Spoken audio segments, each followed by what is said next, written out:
Hey everyone, it's SJ, and in this edition of Pathways, we'll be learning about Georgia's geographic features.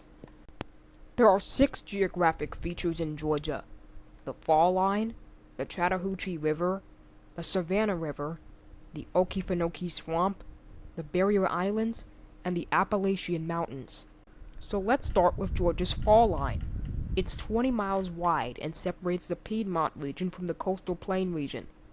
Rivers in this region are very difficult to navigate. The waterfalls in this region offer sources of water power.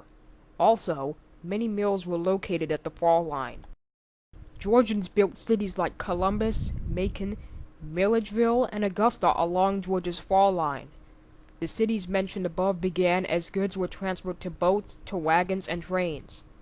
Today, the fall line features some of Georgia's most beautiful waterfalls. Next up is the Chattahoochee River. It begins in the Blue Ridge Mountains and flows southwest toward Alabama and the Gulf of Mexico. Due to the fall line, the Chattahoochee River has become very difficult to navigate through the coastal plain and Piedmont regions. The Chattahoochee River is the longest river in Georgia. In the past, cities along the Chattahoochee River used it as a source of power for mills and as a means of transportation. Today, many man-made lakes harness water from the river for hydroelectricity, drinking water, and flood control. The Chattahoochee River is also used for recreational activities like kayaking, canoeing, and fishing. Moving on to the Okefenokee Swamp. It's located in the southeast corner of Georgia and is one of the largest freshwater swamps in North America. The Okefenokee Swamp covers roughly 700 square miles of the coastal plain region. And the Okefenokee Swamp's name comes from a Seminole word, which means land of the trembling earth.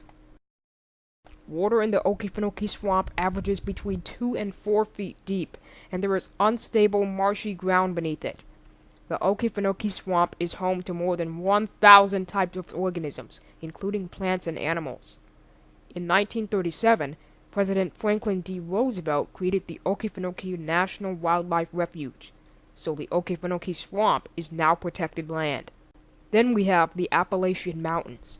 They're Georgia's highest and wettest areas, with more than 80 inches of rainfall yearly. Nearly 100 miles of the Appalachian Mountain Range extends into Georgia. The southern end of the Appalachian Mountain chain lies within the Blue Ridge region. Next is the Savannah River. It begins in the foothills of the Appalachian Mountains and is the natural boundary between Georgia and South Carolina. The Savannah River flows southwest towards Savannah and empties into the Atlantic Ocean. The Savannah River is important for shipping and trade because its deep waters and width make it possible for large ships to navigate. Lastly, we have the Barrier Islands. They are located along Georgia's coastline and form a barrier between Georgia and the Atlantic Ocean.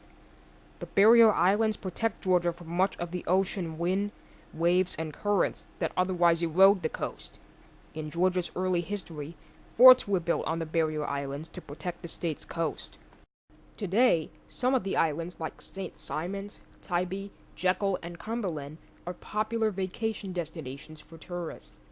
Other Barrier Islands are protected wildlife reserves and wilderness sanctuaries, and those islands cannot be destroyed by man-made development. And these were the 6 geographic features of Georgia. This has been a production of Sovereign Made.